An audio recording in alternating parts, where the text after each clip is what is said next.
Hey everyone, I'm working to hit 2,000 subscribers and I need your help to get there. If you enjoy the content, please hit that subscribe button right now.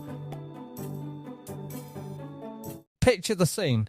Southampton, a ground more used to gentle ripples of applause than seismic events, and Jos Buttler has just launched Shivam Dube so far over the rope that the ball practically needs its own visa to get back into the ground.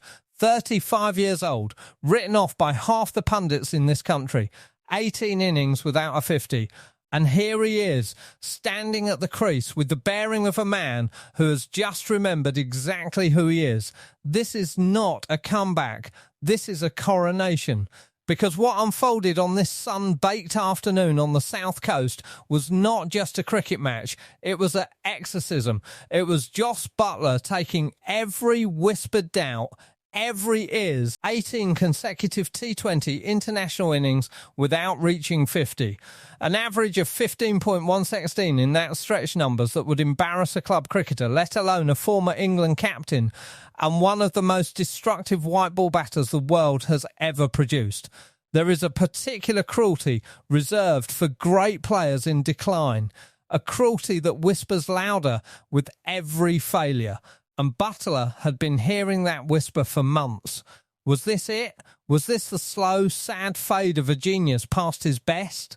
English cricket, still reeling from a chaotic test summer, could have been forgiven for bracing itself for more bad news. Instead, they got history. Buttler's 131 is now the highest score of his glittering T20 international career. And let that sink in for a moment.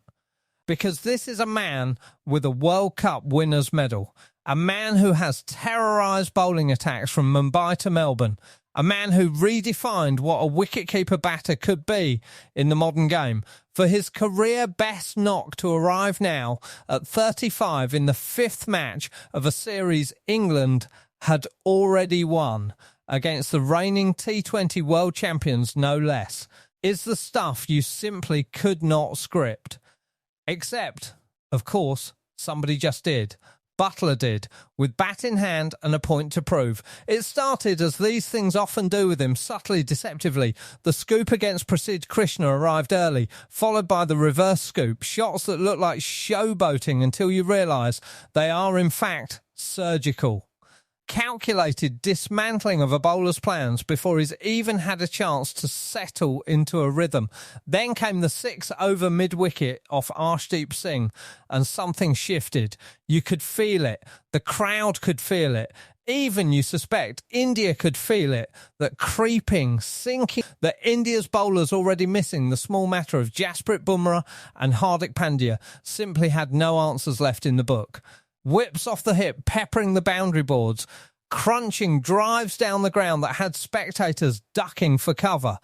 And then, the moment that will live longest in the memory, Buttler skipping down to Axar Patel, one of the more experienced operators in this India attack, and depositing him over square leg for the 6 that brought up his century. If that had been the end of it, it would already be one of the great England T20 innings. But Buttler wasn't finished humiliating this bowling attack. He mixed the outrageous a deaf ramp shot straight over the head of India's own wicketkeeper. And here's the twist that makes this innings even more remarkable. Buttler wasn't even the headline act for large parts of this innings. That honour belonged to his partner in crime, England's white ball captain, Harry Brook, who produced an innings of such audacious, borderline disrespectful hitting that it deserves its own chapter in this story.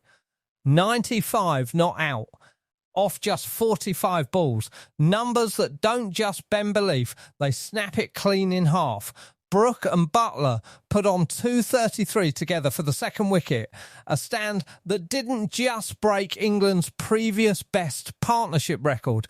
It obliterated it, smashing through the 182 that Dawid Malan and Ewan Morgan had set against New Zealand back in 2019, as if it were a mere speed bump.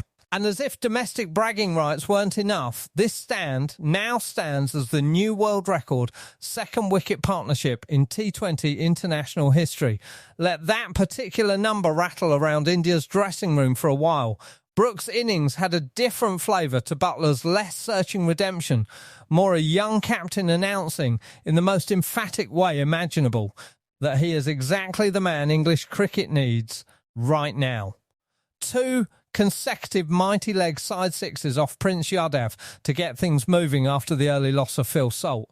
A trademark lofted cover drive off Axar Patel that sailed into the stands with the casual disdain of a man swatting a fly. And then, in the 10th over, an over that will surely go down as one of the most brutal in England T20 history, Brook nailed Axar back over his head twice for 2 colossal sixes in an over that leaked 25 runs. 25 in 1 over against international bowling. Brook wasn't just playing cricket at this point. He was conducting a public execution. There was still time for 2 more towering sixes off the unfortunate Suryan Shedge in the 14th over, and Brook survived what can only be described as a horror show of a dropped catch from Ishan Kishan when he was on 90, a missed opportunity that will haunt India's fielding coach for weeks. Brook simply ran out of deliveries to complete what would have been a second T20 international century, finishing unbeaten on that extraordinary 95. Here's where the story stops being purely about numbers on a scoreboard and starts becoming about something bigger, something that matters enormously to the future of English cricket. Because this series and this innings in particular from Brook was never just about beating India. Not really. It was an audition. English cricket is still picking through the wreckage of a chaotic period, still processing the shock retirement of Ben Stokes as captain, still waiting nervously to hear what becomes of head coach Brendan McCullum, because what happened to them in this match and across this entire tour deserves its own tabloid headline entirely. A 4-0 series defeat, their first ever winless 5-match T20 series. 6 straight defeats now in completed 20 over internationals, a run of misery that includes the almost unthinkable ignominy of losing to Ireland at the start of what has become an absolute tour to forget. This is the reigning T20 World Cup champions we're talking about, the team that lifted the trophy not that long ago. And now they've been stripped of their #1 ranking, handed over gift wrap to the very team that just dismantled them. There were individual pockets of resistance, to be fair to India. Ishan Kishan and Tilak Varma both brought up half-centuries in the chase, showing flashes of the quality that makes this India batting line up so feared on its day.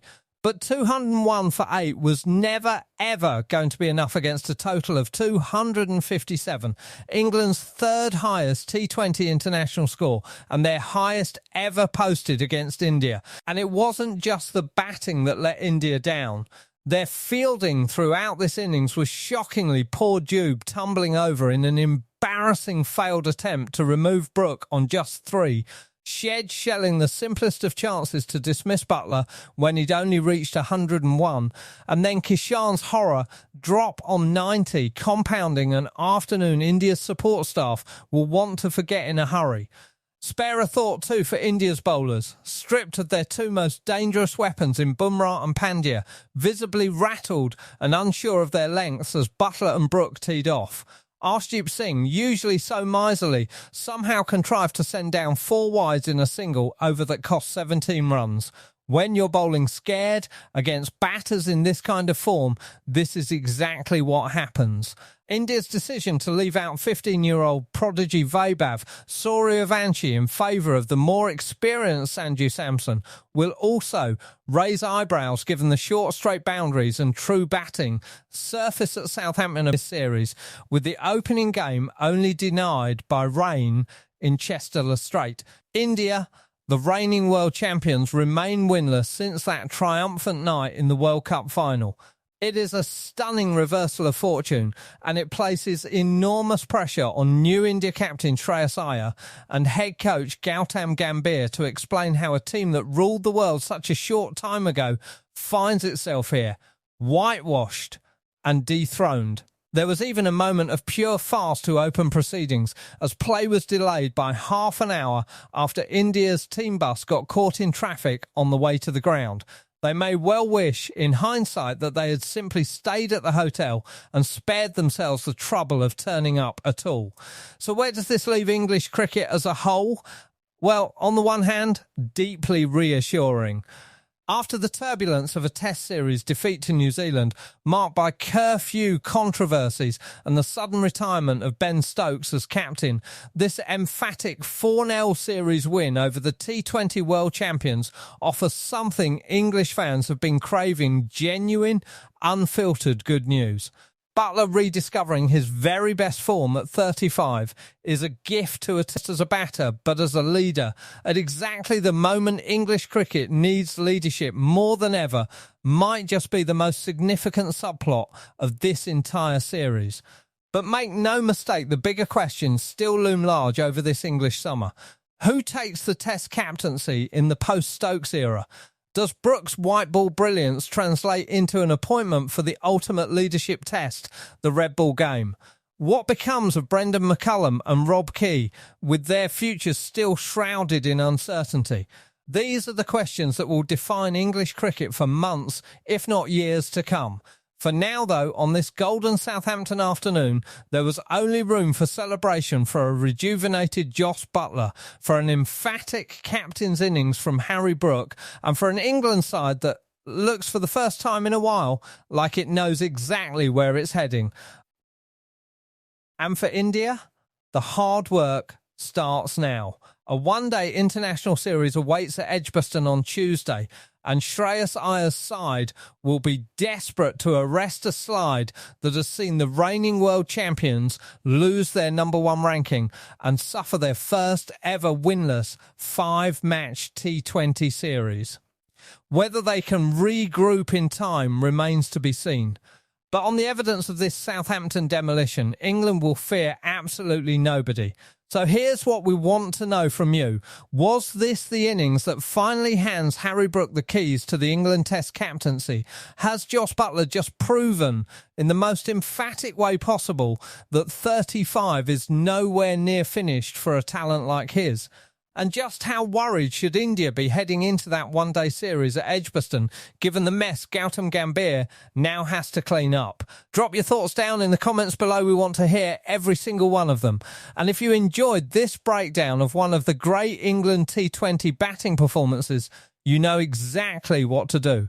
Smash that like button, drop a comment with your take, and make sure you're subscribed with that notification bell switched on, because this English summer is only just getting started, and Boundary Line UK will be here for every twist, every turn, and every six that clears the rope.